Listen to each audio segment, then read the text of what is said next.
नमस्कार, राम राम। स्वागत है एक नई बेहतरीन करंट अफेयर और स्टैटिक जीके की मिक्स क्लास में। साथियों, स्वागत है। साथियों, उम्मीद है, आशा है बेहतरीन होगी और आपकी तैयारी जो है बेहतरीन तरीके से चल रही होगी। अगर आप हमारे सेशन में या हमारे चैनल पे नए हैं तो चैनल को सब्सक्राइब करके एक छोटा सा काम करना है आपको। क्लास के अंत में बताना है क्लास कैसी लगी और एक क्लास को शेयर कर देना है सभी दोस्तों के साथ जिन भी साथी का एग्जाम है आने वाला है या इन सभी एग्जाम्स की तैयारी कर रहे हैं। इसी के साथ में हम क्लास को शुरू करते हैं। पहला क्वेश्चन आपके स्क्रीन पर है। क्लास बहुत ही बढ़िया होने वाली है। क्लास को अंत तक देखेंगे साथ ही तभी मज़ा आने वाला है।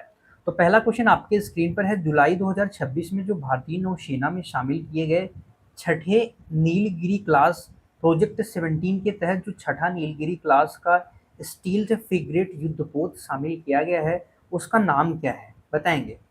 राजनाथ सिंह के द्वारा विशाखापट्टनम में छठे Nilgiri class project 17 steel frigate युद्धपोत आईएनएस महेंद्रगिरी को शामिल किया गया है। कौन सा शामिल किया गया है? महेंद्रगिरी को शामिल किया गया है, जो भारतीय नौसेना के पूर्वी बेड़ों में शामिल है। कौन से पूर्वी बेड़ों में शामिल है? पूर्वी बेड़ों में शामिल किया गया है। ये आपको याद रखना है। ये भारतीय नौसेना से संबंधित है, ये भी आपको ध्यान में तो रखना ही पड़ेगा। जो आईएनएस तारागिरी है साथ ये भी प्रोजेक्ट 17A का हिस्सा है और ये फोर्थ नंबर का युद्धपोत है। ये स्टील फ्रिगेट का फोर्थ नंबर का, कौन से नंबर का? फोर्थ।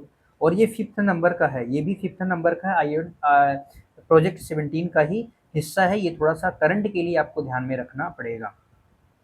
अगला क्वेश्चन नंबर 2 आपके स्क्रीन पे है, बताएंगे क्या होगा इसका राइट आंसर। IEIU जिसे कहते हैं इकोनॉमिक्स इंटेलिजेंस यूनिट द्वारा जारी जो 2026 का ग्लोबल लाइबिलिटी इंडेक्स है, साथ ही ग्लोबल लाइबिलिटी इंडेक्स है, यानी दुनिया में जो रहने वाले योग्य शहरों की सूची शीर्ष स्थान पे कौन सा शहर है ये आपको बताना है। साथ ही जो EIU है ये जारी करता है ग्लोबल लिबिलिटी इंडेक्स जारी करता है और दुनिया में रहने वाले जो शहर हैं अच्छे शहरों की सूची में आपको बताना है कि टॉप पे कौन है या भारत का कोई भी शहर टॉप 100 में आया हुआ है। ये सभी चीज़ें आपको बताना है। तो साथ ही शीर्ष स्थान जो प्राप्त हुआ है वो कोपेनहेगन को प्राप्त हुआ है और ये किसकी है? डेनमार्क की राजधानी है। किसकी है? डेनमार्क की क्या है? कैपिटल है, राजधानी है। क्या है? डेनमार्क की मेरे भाई ये क्या है? कैपिटल है, राजधानी है। ये थोड़ा सा आपको ध्यान में रखना पड़ेगा। और बात करें जो वियना है साथी, ये सेकंड स्थान इसे मिला है। जो दुनिया में रहने योग्य शहर में पहला स्थान कोपेनहेगन को मिला है और दूसरा स्थान वियना को मिला है। ये ऑस्ट्रिया का शहर है। किसका है? ऑस्ट्रिया का शहर है। मेलबर्न साथी ये ऑस्ट्रेलिया का शहर है और इसे थर्ड स्थान प्राप्त हुआ है। दुनिया में रहने वाले योग्य शहरों की सूची में इसे तीसरा स्थान प्राप्त हुआ है। बात करें भारत की तो साथी भारत के कोई भी शहर टॉप 100 में शामिल नहीं हुए हैं और इसमें साथी कुल कितने देश हैं? तो देशों की सूची में कुल 178 देश हैं। कितने देश हैं? 178 देश हैं और जिसमें इसमें नई दिल्ली को 120वां स्थान प्राप्त है। कौन सा स्थान प्राप्त है? 120वां स्थान प्राप्त है। ये आपको थोड़ा सा ध्यान में रखना पड़ेगा। अगर वहीं पे बात की जाए साथी जो मुंबई है, मुंबई को कौन सा स्थान प्राप्त है? तो मुंबई को 122वां स्थान प्राप्त हुआ है इस बार। मुंबई को कौन सा स्थान? 122वां स्थान प्राप्त है। वहीं पे अगर बेंगलुरु पूछा जाए, बेंगलुरु, तो बेंगलुरु को 128 नंबर पे आया है। बेंगलुरु 178 देशों में, मतलब दुनिया में रहने योग्य शहर इतने हैं। नई दिल्ली 120, मुंबई 122, बेंगलुरु 128वें स्थान पे है। बाकी अगर हम बात कर लें चेन्नई की, तो चेन्नई मेरे भाई, चेन्नई 131वें स्थान पे आया है। 131वें स्थान पे आया है। ये आपको याद रखना है। साथ ही जो ये इंडेक्स है ये 5 श्रेणी यानी 5 आधार पे इसका क्या किया जाता है? 5 आधार पे ये रिपोर्ट बनाई जाती है। जो कौन सा है? ग्लोबल लायबिलिटी इंडेक्स है। इसकी 5 श्रेणी के आधार पर मूल्यांकन होता है। 5 श्रेणी। 5 श्रेणी कौन कौन सी हैं ये अगर मैं आपको बताऊं तो सबसे पहला होता है स्टेबिलिटी यानी स्थिरता के आधार पर। स्थिरता के आधार पर देखा जाता है, स्टेबिलिटी होता है। दूसरा वहाँ का कल्चर एंड इन्वायरमेंट के आधार पे भी ये रिपोर्ट बनाई जाती है। दूसरा क्या होता है साथ ही? इन्वायरमेंट होता है। तीसरा होता है स्वास्थ्य से संबंधित, हेल्थ केयर होता है। और जो पांचवा होता है वहाँ का जो बुनियादी ढांचा होता है, एक प्रकार से जो इंफ्रास्ट्रक्चर जिसे कहते हैं और जो वहाँ पे एजुकेशन होती है, ये 5 श्रेणी हैं जिनके आधार पे क्या बनाया जाता है, ये इंडेक्स यानी एक सूची रिपोर्ट तैयार की जाती है। इतना सारी चीज़ें आपको ध्यान में रखनी है। अगले क्वेश्चन पे चलते हैं, करंट के हिसाब से सारी चीज़ें हैं। अगले क्वेश्चन पे चलते हैं। अगला क्वेश्चन क्वेश्चन नंबर 3 है कि 1 जुलाई 2026 से प्रभावी रूप से भारत के नए vice chief of the air staff का पदभार किसने संभाला है? 1 जुलाई को प्रभावी रूप से भारत के जो नए vice chief of the air staff हैं वो कौन है? तो साथी वो हैं एयर मार्शल आशुतोष दीक्षित जी हैं। कौन से हैं? एयर मार्शल आशुतोष दीक्षित जी हैं, ये आपको याद रखना है। और वो किस नंबर के हैं? तो 51वें नंबर के हैं, 51th नंबर के हैं vice chief of the air staff. इन्होंने किसके स्थान पे साथी ये आए हुए हैं, यानी किसका स्थान इन्होंने ग्रहण किया है? जिनका नाम है नागेश कपूर। नागेश कपूर, एयर मार्शल नागेश कपूर का ही इन्होंने क्या किया है, इनके स्थान पे आशुतोष दीक्षित जी आए हैं। ये थोड़ा सा करंट के लिए आपको ध्यान में रखना पड़ेगा। अगले क्वेश्चन पे चलते हैं। क्वेश्चन नंबर 4 आपके स्क्रीन पर है। क्वेश्चन नंबर 4 है, जून 2026 में प्रसिद्ध सैंड आर्टिस्ट यानी बलुका शिल्पी का मतलब होता है जो रेत के कलाकार हैं, शिल्पकार हैं, कलाकार हैं। इनका सुदर्शन पट्टनायक, रेत शिल्पी है, इसके कलाकार हैं कौन? सुदर्शन पट्टनायक ने किस देश में आयोजित international festival of the sand sculpture में रूस ग्रैंड स्लैम मास्टर कप 2026 का खिताब जीता है? रूस का है ग्रैंड सैंड मास्टर कप का खिताब कौन सा जीता है? तो रूस का है, तो रूस ही हो जाएगा इसका राइट आंसर। किस देश का है? तो रूस में आयोजित हुआ था। किस देश में आयोजन इसका किया गया था? तो रूस में आयोजित हुआ था। और रूस ग्रैंड सैंड मास्टर कप 2026 जीतने वाले सुदर्शन पट्टनायक पहले भारतीय बने हैं। सुदर्शन पट्टनायक मेरे भाई पहले भारतीय बने हैं। ये क्या है साथी मेरे भाई? ये क्या हैं? ये हैं रेत कलाकार। कैसे कलाकार हैं? रेत कलाकार हैं। और पहली बार भारत में विजेता हुए हैं। रूस ग्रैंड सैंड मास्टर कप 2026 अपने नाम करने वाले हैं।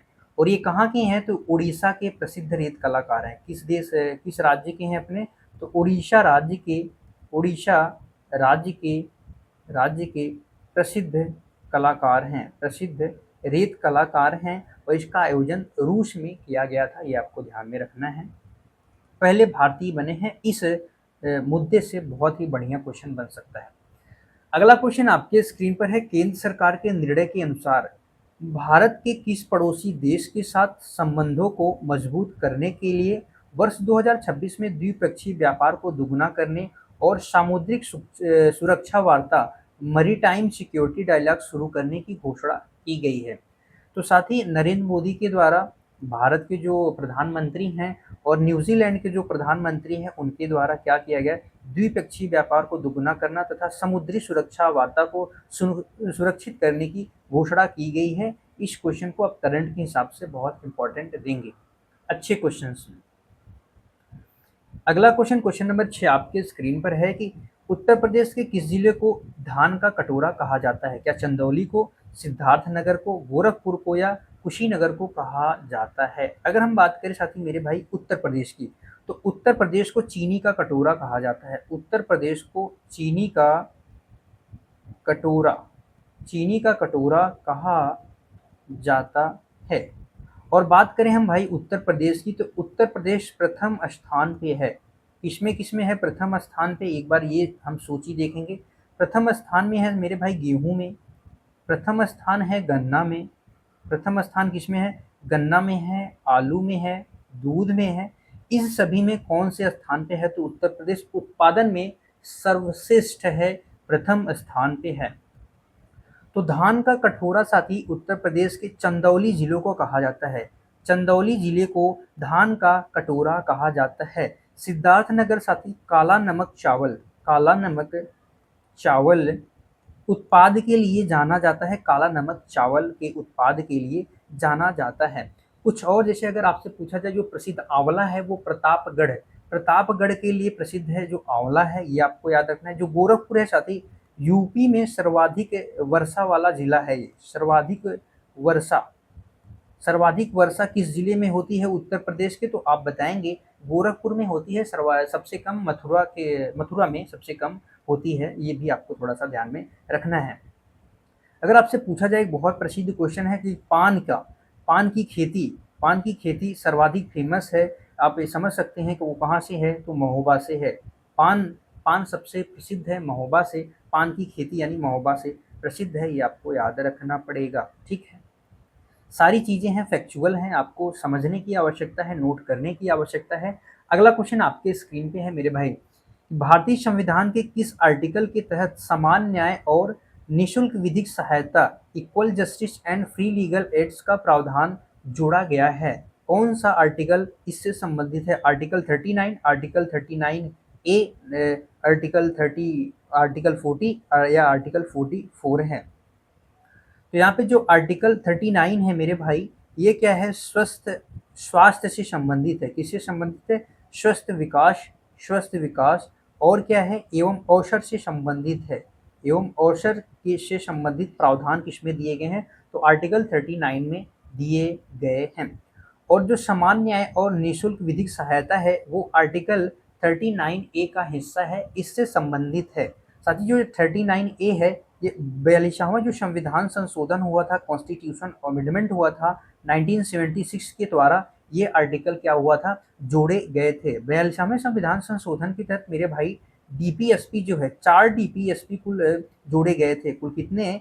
4 डीपीएसपी जोड़े गए थे। ये थोड़ा सा आपको एकदम अच्छे से समझना पड़ेगा। अगर आपसे पूछा जाए जो डीपीएसपी है साथी, ये किस देश के संविधान से लिया गया है, तो डीपीएसपी जो है आयरलैंड के संविधान से लिया गया है। आयरलैंड के संविधान से लिया गया है, या वहाँ के प्रावधान पे यहाँ पे डीपीएसपी चलता है, उसी का प्रावधान एक प्रकार से है। ठीक है, और एक बात और आपको ध्यान में रखने की आवश्यकता है कि अगर आपके डीपीएसपी का उल्लंघन होता है, आपके डीपीएसपी का उल्लंघन होता है, तो आप क्या कर सकते हैं, कोर्ट में नहीं जा सकते हैं। आप कहाँ नहीं जा सकते? अदालत में नहीं जा सकते हैं। ये भी बात आपको अच्छे से ध्यान में रखनी है। जो आर्टिकल 40 है मेरे भाई, ये ग्राम पंचायत के गठन से संबंधित है। ग्राम पंचायत के गठन या संगठन, एक प्रकार से समझिए कि प्रावधान से संबंधित है। और आर्टिकल जो 44 है मेरे भाई, वो समान नागरिक संहिता यानी यूनिफॉर्म सिविल कोड से संबंधित है। Civil code uniform civil code समान नागरिक संहिता सुनिश्चित करने के जो प्रावधान है वो किसमें दिए गए हैं? आर्टिकल 44 में दिए गए हैं। ये आपको याद रखना पड़ेगा। जो 42वां संविधान संशोधन मेरे भाई हुआ है, जो 42वां संविधान संशोधन हुआ था, इसके तहत आर्टिकल में कौन से आर्टिकल जुड़ा था? आर्टिकल ये जुड़ा था डीपीएसपी, 4 डीपीएसपी इसके तहत जुड़े थे। डीपीएसपी कहाँ से लिया गया था? आयरलैंड से लिया गया था। इसका जो राइट आंसर होगा और कौन सा ऑप्शन हो जाएगा? ऑप्शन नंबर बी वाला एकदम 100% करेक्ट हो जाएगा। साथ ही जो डीपीएसपी है नॉन जुडिशियल है, यानी गैर क्या है, न्यायोचित है, यानी इसका अगर उल्लंघन होता है तो आप अदालत में नहीं जा सकते हैं। अगले क्वेश्चन पे चलते हैं। क्वेश्चन नंबर 8 आपकी स्क्रीन पे है, बताएंगे क्या होगा इसका राइट आंसर। क्वेश्चन नंबर 8 है कि दूध का धवल यानी सफेद रंग निम्न में से किस प्रोटीन की उपस्थिति के कारण होता है? तो दूध में कौन सा प्रोटीन है? तो दूध में है साथी केसिन। केसिन नाम का प्रोटीन है जिसके माध्यम से दूध क्या होता है? सफेद होता है। हीमोग्लोबिन साथी ये कहाँ पे होता है? तो ब्लड में पाया जाता है। ब्लड में होता है, और ब्लड का जो रंग होता है इसी की वजह से रंग लाल होता है। इसका रंग लाल, ब्लड का जो रंग होता है लाल किसके कारण होता है? तो हीमोग्लोबिन के कारण जो ब्लड का रंग है वो लाल होता है। ये थोड़ा सा आपको ध्यान में रखना है। और दूध का सफेद होना यानी केसिन के कारण होता है। अगला क्वेश्चन, क्वेश्चन नंबर 9 आपके स्क्रीन पे है, बताएंगे क्या होगा इसका राइट आंसर। भारतीय राष्ट्रीय कांग्रेस मेरे भाई, भारतीय राष्ट्रीय आंदोलन के दौरान जो भारतीय राष्ट्रीय आंदोलन के दौरान स्वतंत्रता मेरा जन्मसिद्ध अधिकार है और मैं इसे लेके रहूंगा, ये एक प्रसिद्ध नारा है। और किसने दिया था यही बताना है कि स्वतंत्रता मेरा जन्मसिद्ध अधिकार है, मैं इसे लेके रहूंगा। तो साथ ही यह है यह नारा किसका है? बाल गंगाधर तिलक का है। जब 1916 का होम रूल लीग हुआ था, होम रूल लीग मेरे भाई, जब 1916 का होम रूल लीग आंदोलन हुआ था, तो इसी आंदोलन में बाल गंगाधर तिलक जी ने इस प्रसिद्ध नारे को दिया था कि स्वतंत्रता मेरा जन्मसिद्ध अधिकार है और मैं इसे लेके रहूंगा। ये आपको याद रखना है। बाल गंगाधर तिलक जी को क्या कहा जाता है? लोक नायक भी कहा जाता है। लोक नायक क्या कहा जाता है मेरे भाई? लोक नायक, लोक नायक भी कहा जाता है, यानी जनता की स्वीकृति से जो चुना जाता है उसे कहते हैं लोक नायक, यानी लोगों का हीरो जिसे कहते हैं। इन्हें लोक नायक कहा जाता है। लोक लोकमान्य भी कहते हैं। क्या कहते हैं? लोकमान्य भी कहते हैं। बाल गंगाधर तिलक के दो पत्र बहुत प्रसिद्ध हैं, जो क्या करते हैं साथी, जो जनता को जागरूक करने के लिए इसका प्रकाशन किया था। पहला है मराठा, पहला क्या है साथी? मराठा, और दूसरा क्या है? केसरी। मराठा और केसरी है। अक्सर इनसे पूछा जाता है कि ये किस भाषा में है, तो अक्सर क्या होते हैं, लोग कंफ्यूजन में हो जाते हैं कि जो मराठा है और जो केसरी है ये किस भाषा में है। तो मराठा जो साथी है ये अंग्रेजी भाषा में है, और जो केसरी है ये किस भाषा में है? तो मराठी में है। किस भाषा में है? तो मराठी भाषा में है केसरी, ये आपको याद रखना है। एक ब्रिटिश लेखक हैं जिनका नाम है साथी वेलेंटाइन सिरोल। ब्रिटिश लेखक हैं, कौन है? ब्रिटिश ब्रिटिश लेखक जिनका नाम क्या है? पहले तो नाम लिखेंगे, वेलेंटाइन, वेलेंटाइन, वेलेंटाइन, जिनका नाम है वेलेंटाइन सिरोल। वेलेंटाइन सिरोल ने इन्हें भारतीय शांति का जनक माना है। किसे माना है? तो बाल गंगाधर तिलक जी को क्या माना है? भारतीय भारतीय अशांति अशांति का जनक। किसे माना है? वेलेंटाइन सिरोल ने माना है भारतीय अशांति का जनक। बाल गंगाधर तिलक को माना है, ये आपको याद रखना है। हम अगर बात करें मेरे भाई सुभाष चंद्र बोस जी के, तो सुभाष चंद्र बोस जी के कुछ नारे हैं जो प्रसिद्ध हैं। तुम मुझे खून दो, मैं तुम्हें आज़ादी दूंगा। और इनका एक प्रसिद्ध नारा है जय हिंद। कौन सा नारा है? जय हिंद। जय हिंद भी जो नारा है साथी किसने दिया था?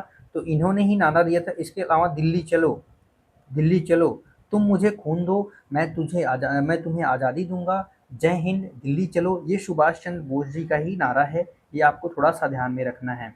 अगला क्वेश्चन नंबर 10 आपके स्क्रीन पे है।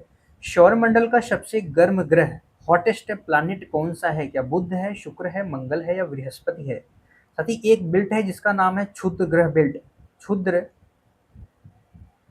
क्षुद्र ग्रह बेल्ट अक्सर पूछा जाता है। क्षुद्र ग्रह जो बेल्ट है किन दो ग्रह के बीच में है? तो मंगल और बृहस्पति के बीच में क्षुद्र ग्रह बेल्ट है, ये आपको ध्यान में रखना है। अगर अच्छे क्वेश्चंस बनेंगे तो कुछ इस प्रकार से बनेंगे।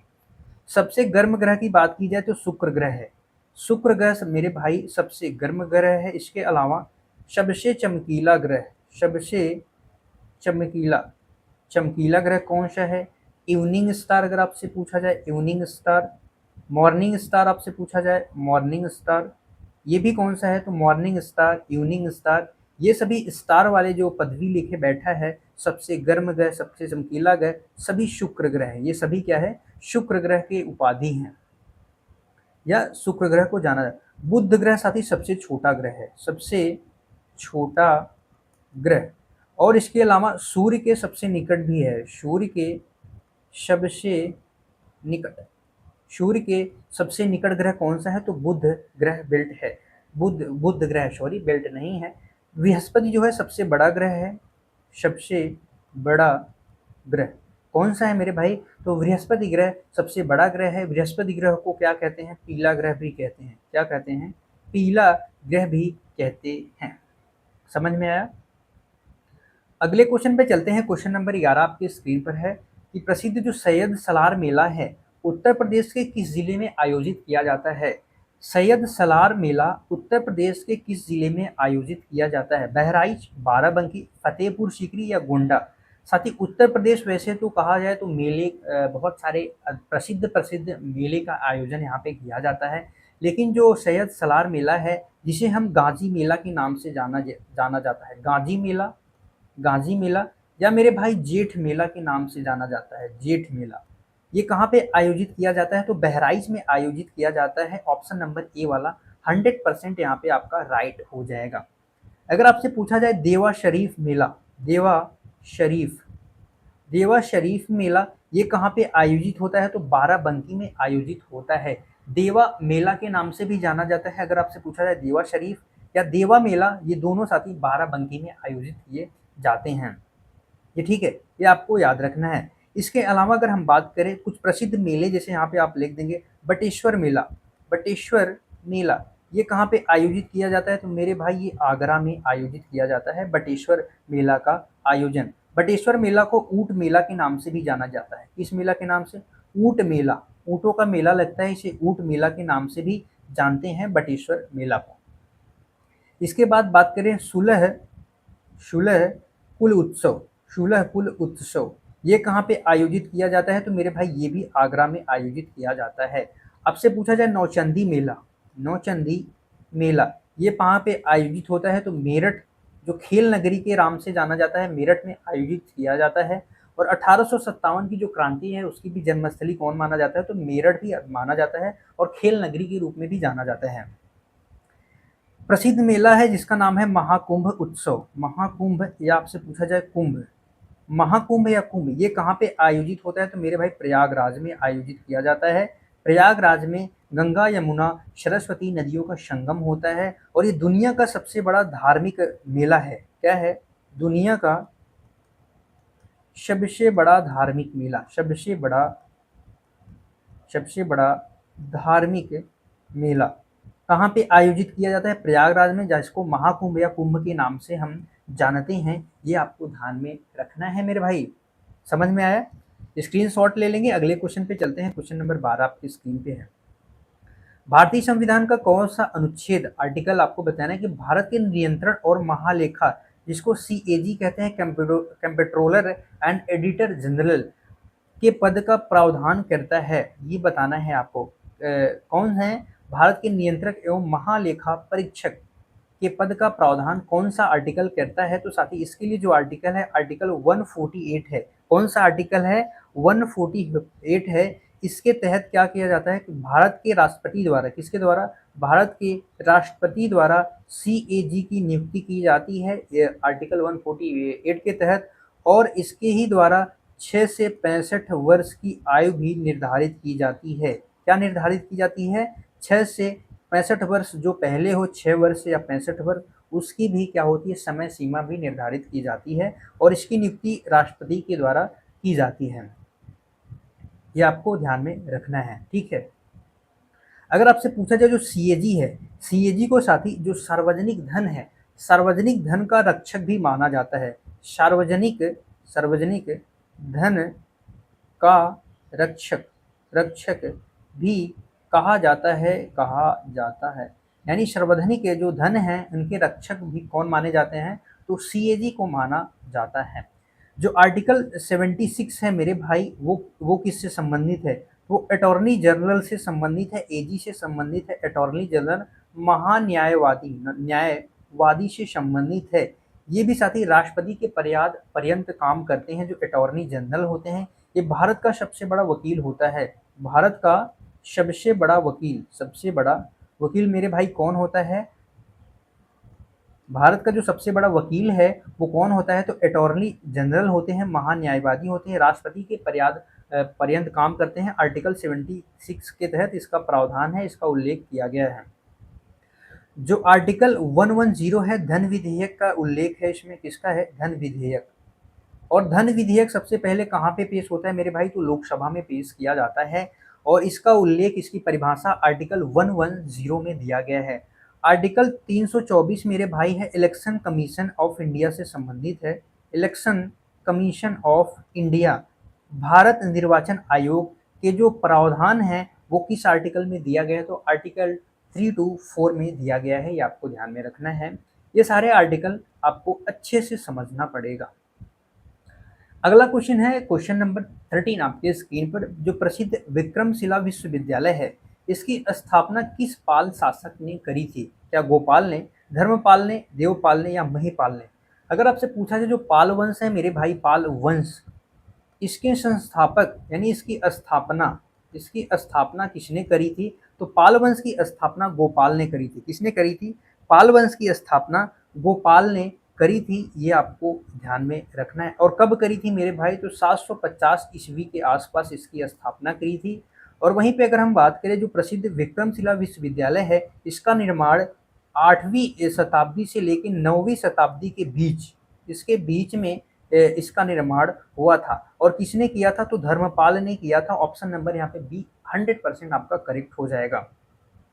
ये जो साथी विद्यालय है, विश्वविद्यालय है, ये बिहार के भागलपुर जिले में है। बिहार के भागलपुर भागलपुर भागलपुर जिले में स्थित है। बिहार के किस जिले में स्थित है?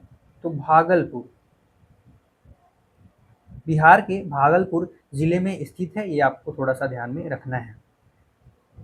वहीं से अगर आपसे पूछा जाए, ओदंतपुरी मठ एक प्रसिद्ध है जिसका नाम है ओदंतपुरी ओदंतपुरी मठ। ओदंतपुरी मठ का निर्माण किसने करवाया था? तो पाल वंश के संस्थापक गोपाल ने इसका निर्माण करवाया था। बिहार के शरीफ में स्थित है, बिहार शरीफ में स्थित है ओदंतपुरी मठ। ये आपको ध्यान में रखना है, ठीक है। अगर आपसे पूछा जाए, जो पाल वंश है, पाल वंश का सर्वाधिक विकास किस शासक के द्वारा, पूरा मतलब भौगोलिक विकास की बात की जाएगी तो वहां पे नाम आएगा देवपाल का। देवपाल के द्वारा साथी जो पाल साम्राज्य है, इसका भौगोलिक विस्तार सर्वाधिक हुआ, सबसे अधिक हुआ। ये आपको ध्यान में रखना है। अगले क्वेश्चन पे चलते हैं। क्वेश्चन नंबर 14 आपके स्क्रीन पर है। बताएंगे कि भारतीय अर्थव्यवस्था में जो रजत क्रांति है, सिल्वर रिवॉल्यूशन है, इसका संबंध निम्नलिखित में से किस उत्पादक से है, किस प्रोडक्ट से है? कपास से है, अंडा या पोल्ट्री उत्पाद से, दुग्ध या जूट से है? बताएंगे फटाफट से क्या होगा इसका राइट आंसर। जो मेरे भाई यहाँ से कुछ महत्वपूर्ण हम क्रांतियां देखेंगे, कौन कौन सी क्रांतियां अक्सर एग्जामों में पूछ ली जाती हैं। तो यहाँ पे जो रजत क्रांति है मेरे भाई, रजत क्रांति ये अंडा और पोल्ट्री उत्पादन से संबंधित है। ऑप्शन नंबर बी वाला राइट आंसर हो जाएगा। अगर आपसे पूछा जाए कि इस क्रांति का जनक किसे माना जाता है, तो उस वक्त पीएम इंदिरा गांधी थी। तो इंदिरा गांधी जो पीएम थी उस वक्त, इनको ही जनक माना जाता है। क्या माना जाता है? रजत क्रांति का जनक माना जाता है। कपास उत्पादक के लिए जो क्रांति होती है, जिसका नाम है सिल्वर फाइबर क्रांति। फाइबर सिल्वर फाइबर क्रांति सिल्वर फाइबर क्रांति कपास उत्पादक के से संबंधित है। दुग्ध या आपसे पूछा जाए डेयरी उत्पाद, दुग्ध या डेयरी उत्पाद कौन सा है क्रांति? तो श्वेत क्रांति, श्वेत क्रांति। अगर आपसे पूछा जाए श्वेत क्रांति के जनक कौन है, तो वर्गीज कुरियन श्वेत क्रांति के जनक हैं। दुग्ध और डेयरी उत्पादन से संबंधित है। जूट साथी, जूट को जिसे सुनहरा रेशा भी कहते हैं, जूट को क्या कहते हैं? सुनहरा रेशा। जूट को सुनहरा रेशा कहते हैं। इस उत्पादक के लिए जो क्रांति होती है, स्वर्ण फाइबर क्रांति होती है। कौन सी क्रांति? स्वर्ण फाइबर क्रांति। ये सभी क्रांतियां आपको बहुत अच्छे से याद में रखनी होगी। एक पूछा जाता है पीली क्रांति, पीली क्रांति किससे संबंधित है? तो मेरी भाई तिलहन से संबंधित है। तिलहन उत्पाद से पीली क्रांति संबंधित है। वहीं पे पूछा जाता है गोल क्रांति किससे संबंधित है? तो आलू से। लाल क्रांति टमाटर और मांस से संबंधित है। और वहीं पे पूछा जाता है कि स्वर्ण क्रांति किससे संबंधित है? तो फसल से, शहद से, बागवानी से संबंधित है। ये सारी क्रांतियां आपको अच्छे से ध्यान में रखना पड़ेगा। अगला क्वेश्चन, क्वेश्चन नंबर 25 आपके स्क्रीन पे है। बताएंगे क्या होगा इसका राइट आंसर। क्वेश्चन नंबर 25 मेरे भाई फटाफट से बताएंगे। क्वेश्चन नंबर 25 आपके स्क्रीन पे है। आपको इस क्वेश्चन का आंसर देना है कि बहुत से टाइम के बाद इस टाइप का क्वेश्चन आया है। यहाँ पे दिया गया जो अंतरराष्ट्रीय मुद्रा कोष है, इंटरनेशनल मॉनेटरी फंड IMF का मुख्यालय कहाँ पे स्थित है, ये आपको बताना है। जो IMF है, इसकी स्थापना मेरे भाई 1944 में इसकी स्थापना होती है। किस सम्मेलन में? एक सम्मेलन हुआ था जिसका नाम है ब्रेटन वुड्स सम्मेलन। कौन सा सम्मेलन है? ब्रेटन वुड्स सम्मेलन। इस सम्मेलन में मेरे भाई इंटरनेशनल मॉनेटरी फंड की स्थापना होती है। इसकी स्थापना कब होती है? 1994 में इसकी स्थापना होती है। साथ ही यह जो संस्था है, जो इंटरनेशनल मॉनेटरी फंड है, मौद्रिक सहयोग को बढ़ावा देने के लिए वित्तीय स्थिरता, जो वित्तीय स्थिरता है, वित्तीय स्थिरता, मौद्रिक सहयोग को बढ़ावा देने के लिए जो वित्तीय स्थिरता है, इसको सुनिश्चित करने का कार्य करती है। ये क्या करती है? वित्तीय स्थिरता सुनिश्चित करने का कार्य इंटरनेशनल मॉनेटरी फंड, मुद्रा कोष करता है। ठीक है। इसका जो हेडक्वार्टर है मेरे भाई, वो वॉशिंगटन डीसी अमेरिका में इसका हेडक्वार्टर स्थित है। ऑप्शन नंबर बी वाला यहाँ पे 100% आपका राइट हो जाएगा। क्या हो जाएगा? राइट हो जाएगा। अगर आपसे पूछा जाए कि डब्ल्यू और W world health organisation, world trade organisation, इसका हेडक्वार्टर कहाँ पे मेरे भाई स्थित है? तो जिनेवा में स्थित है। विश्व स्वास्थ्य संगठन और विश्व व्यापार संगठन, इन दोनों का हेडक्वार्टर जिनेवा स्विट्जरलैंड में स्थित है। ठीक है। अगर आपसे पूछा जाए यूनेस्को, किसका? यूनेस्को, यूनेस्को का हेडक्वार्टर कहाँ पे स्थित है? तो पेरिस फ्रांस में हेडक्वार्टर स्थित है। न्यूयॉर्क अमेरिका में किसका हेडक्वार्टर स्थित है मेरे भाई? तो यूनिसेफ, किसका है? यूनिसेफ, यूनिसेफ का हेडक्वार्टर कहाँ पे स्थित है? तो न्यूयॉर्क में है। वहीं पे पूछा जाए UNO, UNO United Nation Organisation, United Nation Organisation जिसको कहते हैं संयुक्त राष्ट्र संघ, इसका हेडक्वार्टर कहाँ पे स्थित है? न्यूयॉर्क यूएसए में स्थित है। 1 2 3 4 5 6 6-7 क्वेश्चन हमने यहाँ पे करे हैं। उम्मीद करता हूँ ये क्लास आपको अच्छी लग रही होगी। ठीक है।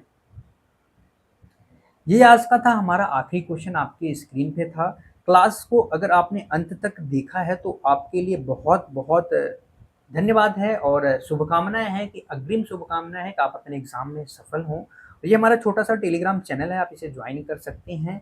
और अगर चैनल को सब्सक्राइब नहीं किया तो सब्सक्राइब, लाइक, कमेंट, एक छोटा सा शेयर जरूर करेंगे। ऐसे ही बढ़िया क्वेश्चन, शानदार क्वेश्चन आपके लिए लाता रहूँगा। तो डेली जुड़े हमारे साथ शाम को 6 बजे। तब तक के लिए बाय बाय, मिलते हैं अगली क्लास में। तब तक के लिए जय हिंद मेरे प्यारे भाई बहन।